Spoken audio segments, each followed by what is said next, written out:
죄를 짓는 거는 고사하고 죄의 입구에서 서성이는 것도 안 하는 겁니다. 에베소서 5장 1절에 보면요, 너희는 사랑을 받는 자녀 같이 하나님 본받는 자가 되고 라고 써 있잖아요. 내 생각이 옳다라고 생각하고 지내버리면요, 내 몸 바깥에 있는 어떤 위대한 존재도요 별로 눈에 안 들어와요. 그게 심지어 하나님이라 할지라도 말이에요. 하나님이 우리를 사랑하세요. 내가 원하는 일을 할 때 그 일의 영역에서 최고 권위자랑 통성명만 튼 관계만 있어도 그 관계를 사용하지 않겠습니까? 이거는 하나님이시라고요. 창조주께서 우리랑 사랑으로 관계를 트고 계시다고요. 그러면 그 관계를 왜 사용하지 않겠어요? 우리가 그 관계를 사용하는 방법은 뭐냐면 하나님 따라쟁이가 되는 겁니다.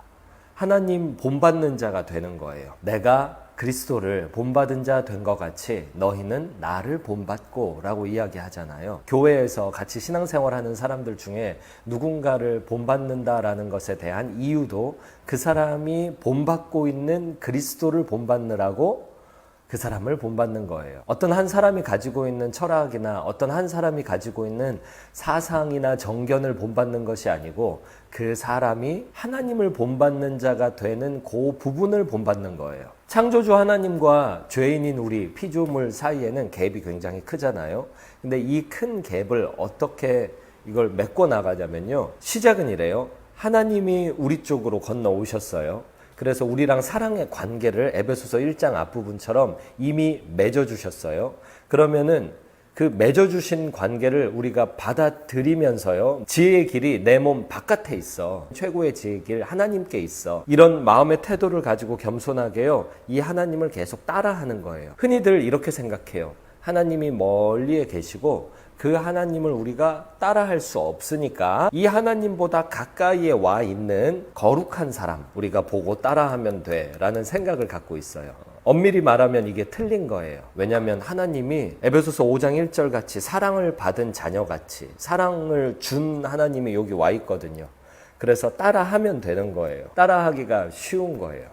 이 상황을 가지고서 이제 중간에 개입되어 있는 또 다른 하나님의 사람을 생각하자면 이 사람을 따라하는 게 아니라 이 사람에게 가까이 와 있는 하나님을 따라하는 걸 보고 우리도 하나님을 따라하는 거예요. 에베소서 5장 1절 다시 읽을게요. 그러므로 사랑을 받는 자녀같이 너희는 하나님을 본받는 자가 되고. 세상 어느 장소에 어느 시간대에 처해져 있든지 하나님이 함께 하십니다. 지금 거기에 하나님이 가 계세요. 그 하나님 따라하기 굉장히 쉬워요. 그러면 내가 어떻게 따라합니까? 뭘 따라합니까? 이 질문에 대한 대답들이 이어지는데요. 그리스도께서 너희를 사랑하신 것 같이 너희도 사랑 가운데서 행하라. 하나님께서 사랑의 관계로 내 가까이 와 계셔서 뭘 하고 계시는지를 보라는 거예요. 하나님이 우리 안 떠나시고 계속 사랑으로 대하지 않나요? 우리가 지은 죄로부터 우리를 구원하러 오셨어요. 그게 마태복음의 보고이죠. 우리를 우리 죄로부터 건져낼 자 예수님을 보내주셨다라고 써 있잖아요. 그럼에도 불구하고 우리가 죄를 또 지어버려요. 죄를 계속 지어요. 계속 하나님 떠나는 일을 하잖아요. 그래도 하나님은 이제 관계를 끊자 이렇게 안 하시잖아요. 어떤 상황에서도 우리를 계속 탄식하며 우리를 위해 기도하며 우리를 하나님께로 이끌어가고 우리를 구원의 길로 인도하시는 분 하나님이 옆에서 사랑으로 행하고 계시잖아요. 그 하나님과 가까운 관계 안에서 사랑을 발견하는 거예요. 그 하나님이 나를 어떻게 사랑하시는지를 발견하는 거예요. 그걸 발견하면 그 다음에 그 사랑을 따라하는 거죠. 너희를 사랑하신 것 같이 너희도 사랑 가운데 행하라. 보여줬으니까 본대로 따라하는 거예요. 하나님이 나를 사랑으로 대해줬으니까 내가 그 사랑을 경험한 대로 나도 따라서 누군가를 그렇게 대해주는 거죠. 그 중에 제일 얘기하고 싶은 게요, 성육신적인 자세입니다. 어린아이에게 눈높이를 이렇게 맞춰야 어린아이에게 어떤 교육이 이루어지죠. 저도 자식을 가진 부모로서 늘 이렇게 눈높이를 낮추려고 굉장히 애를 쓰고 있어요. 특히 언어에 있어서요. 제가 쓰는 말, 그것은 제가 이해하는 말이죠. 그런데 19개월 된 제 둘째 딸이 제가 쓰고 있는 언어를 쓰면 이해를 못 하잖아요. 그래서 제 말의 수준을 19개월 된 아이의 수준으로 낮춰야죠. 그래야 말이 통하죠. 말을 낮추려면 생각도 낮춰야 되죠. 내가 지금 가지고 있는 말을 다 쓰지 않는 자세, 그게 겸손이자 온유이자 성육신한 예수님을 흉내내는 자세예요. 중국 사람에게 다가가서 사랑을 베풀려면 중국어를 써야 되지 않겠습니까? 최근에는 뭐 사바사 아님 뭐 이러는데 무슨 사바사 뭐 주문 외우는 거냐 그랬더니 사람 바이 사람이래요. 사바사. 사람별로 각각 느낌이 다른 거 아니에요. 이건 모두에게 똑같은 거예요. 이런 말을 사바사 아님 이렇게 하더라고요. 못 알아듣겠어요. 못 알아듣는 게 한두 개가 아니에요. 그러려면 생각을 낮추고 말을 낮춰야 되죠. 그런 식으로 해야 성육신 자세, 내가 갖고 있는 걸 다 쓰지 않는 온유의 자세와 겸손의 자세가 있어야 대화가 통하고 그래야 사랑의 관계가 되는 거죠. 그게 우리가 받은 사랑이에요. 하늘 영광 다 버리고 이 땅에 인간의 몸으로 오셨잖아요. 제가 이거 말씀 시작하기 직전에 시간을 뚫고 찬양 틀어놨던 그 가사에 나오잖아요. 하나님이 모든 영광 버리고 우리에게. 그 찬양 왜 이렇게 좋죠? 하루에 한 20번씩 듣는 것 같아요. 저는 기도원 찬양을 좋아하는데. 2절 사랑 가운데서 행하라. 그는 우리를 위하여 자신을 버리사 향기로운 제물과 희생 제물로 하나님께 드리셨느니라. 우리가 성육신적인 자세를 가지고 하나님의 사랑을 따라하는 행동을 하면 그것이 하나님 편에서는요, 하나님이 받으시는 제물이 되는 거예요. 우리가 산 제물이 되는 방법이 그런 거예요.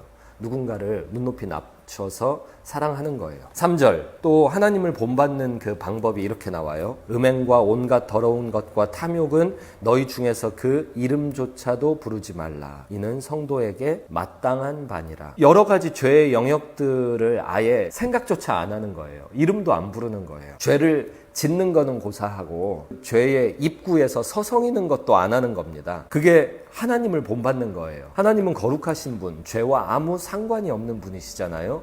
근데 그 하나님이 우리와 함께 계시니까 그 하나님을 본받아서 우리도 거룩에 힘쓰는 거예요. 구원, 그 거룩하게 되기, 이건 하나님이 다 이루어 주셨어요. 그 다음 단계에서 우리가 해야 할 마땅한 바는 뭐냐면 나에게 이루어 주신 거룩을 애써 지키는 태도를 하나님께 보이는 거예요. 그런 태도를 가지고 있어도 우리는 계속 더럽습니다. 그런데 그 더러움을 씻어주시는 하나님을 의지해서 나를 구원해 주신 그 능력에 합당하게 나도 함께 애쓰는 태도를 보이는 것이 이게 마땅한 거예요. 어떤 죄의 유혹들이 나를 향하여서 계속 달려와서 내 마음의 문을 노크를 한다. 그러면은 그쪽으로 아예 이 생각, 귀 기울임 이거 자체를 하지 않는 거예요. 오히려 그 반대편에서 내 마음의 문을 두드리고 계시는 예수님께 집중하고 거기에 마음을 쏟고 거기에 생각을 기울이고 집중하는 거예요. 죄의 유혹이 치밀어 올라올 때 예수 그리스도라고 소리내서 외쳐보세요. 죄의 유혹이 치밀어 올라올 때 죄의 유혹 이걸 어떻게 피하지 생각하지 마시고 그냥 예수 그리스도라고 소리치세요. 그리고 예수님을 향해서 도망가는 생각과 언행을 한번 취해보시기 바랍니다. 말씀이 이어져 9장 4절 누추함과 어리석은 말이나 희롱의 말이 마땅치 아니하니 오히려 감사하는 말을 하라. 하나님을 본받는 자의 또 다른 모습이에요. 하나님 입에서 나오는 말은 다 선. 여기 우리가 꼭 알아야 되는 하나님 입술의 말이 기록되어 있잖아요. 이 말 어디에서 우리가 선하지 않은 것을 찾아볼 수 있습니까? 그 하나님을 본받아서 우리도 우리의 입의 말을 지키는 거예요. 우리 입의 말을 지키는 건 어떻게 하냐면요, 내가 내 이 생각 속에다 제3자를 세워놓는 거예요. 또 다른 나를 여기다 세워놓고요. 뭘 하냐면 내가 내뱉고자 하는 말에 대해서 생각을 먼저 해보는 거예요. 그 생각의 기준이 4절에 나오잖아요. 누추함, 어리석은 말, 희롱의 말, 이것인지 생각을 해보는 거예요. 말을 하려면 내 뇌 안에서 뭔가 생각이 진행돼야 되잖아요. 어떤 말을 내뱉기 전에 내 입 안에 이 머금은 말이 나는 알고 있잖아요. 그걸 파악하는 제3자를 세워놓는 거예요. 그리고 그 말이 누추한 말인가, 지저분한 말, 쓸데없는 말인지 생각해보는 거예요. 내가 말을 해도 아무 가치가 없는 말인지 생각을 해보는 거예요. 그리고 어리석은 말인지 생각을 해보는 거예요. 그 말을 했을 때 어두움을 가지고 온다든지 파괴를 가지고 온다든지 그 말이 분쟁을 가지고 온다든지 어리석은 말이 아닌지 생각을 해보는 거예요. 그리고 희롱의 말, 욕하는 게 가장 대표적인 것이죠. 내가 지금 욕을 하려고 하는 것은 아닌지 생각을 해보는 거예요. 그게 마땅치 아니하니 오히려 감사하는 말을 하라. 만약에 누추함, 어리석은 말, 희롱의 말 이것을 내가 제3자를 세워서 충분히 생각할 만큼 이 정신적인 훈련이 안 돼 있다. 그러면 더 쉬운 방법이 있는데 그냥 대놓고 감사의 말을 하는 거예요. 네, 감사합니다. 그렇게 그냥 일단 덮어놓고 감사하는 말을 하는 거예요. 5절 너희도 정녕 이것을 알거니와 음행하는 자나 더러운 자나 탐하는 자 곧 우상숭배자는 다 그리스도와 하나님의 나라에서 기업을 얻지 못하느니라. 이 더러운 말을 하는 배경, 이 어리석은 말 희롱의 말을 하는 배경, 그 배경에 우상숭배가 있는 것이고 그 우상숭배의 결과는 하나님의 나라에서 기업을 얻지 못하는 것이에요. 우리가 지혜의 길 이야기할 때 첫 번째, 두 번째, 세 번째 시간에 우상숭배를 다루었어요. 그 우상숭배의 모습은 복잡하고 고차원적이었어요. 하나님의 말씀이 복잡해서가 아니라 우리의 마음이 너무 복잡해서예요. 우상숭배를 할 때 대놓고 나는 하나님 안 믿어, 나는 여기에 서 있는 어떤 돌덩어리를 믿어, 이렇게 해버리면 얼마나 우상숭배인지 아닌지 판가름하기 쉽겠어요. 그런데 우리의 마음은 그런 식으로 단순하게 죄를 짓지 않아요. 우상숭배를 그렇게 단순하게 하지 않고요, 복잡하게 감춰서 진행을 해요. 그게 우리의 죄성이에요. 내가 나를 섬기는데 나를 섬긴다라고 대놓고 얘기를 안 하고요, 하나님에게 나를 투영을 해요. 내가 생각하는 것을 하나님이 생각할 것이다 라고 지레 짐작해버리고 행동을, 신앙생활을 해버리는 거예요. 내가 이것을 중요하게 생각하니까 하나님도 이것을 중요하게 생각할 것이다 라고 하나님에게 내 생각을 가져다 놔요. 그리고 그 하나님을 쳐다보면서 하나님이 내가 중요하게 생각하는 걸 똑같이 중요하게 생각하시네 라고 생각을 해버리죠. 어느 날 상황이 드러나요. 하나님이 이걸 중요하게 생각하지 않으시는 것 같아 라는 상황이 드러나요. 나와 함께 하나님을 섬기는 내 주변에 있는 사람들이 함께 신앙생활을 할 때 함께 여기에 집중하지 않는 것이 하나의 모습이에요. 또는 내가 이걸 중요하게 생각하는 것을 하나님도 중요하게 생각해라고 갖다 놓고 진행되는 신앙생활의 영역에서 열매가 여기서 안 맺히는 거예요. 그러면은 깨달아야 돼요. 내가 혹시라도 나의 모습을 하나님께 투영시켜 놓고 하나님이 아닌 나를 섬기는 것은 아닐까. 하나님이라는 이름을 갖다 붙여놓고 복잡하게 하나님을 속이고 나를 속이는 건 아닐까? 내가 우상 숭배하는 건 아닐까? 이걸 생각을 해봐야 돼요.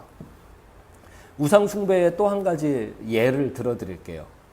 부자가 되고 싶어요. 그런데 나한테는 가난밖에 없어요. 한편에서 하나님에게는 모든 세상의 부가 다 있어요. 내가 그 하나님을 아예 안 믿는 건 아니에요. 그런데 그 하나님을 다 믿는 것도 아니죠. 나를 믿어요.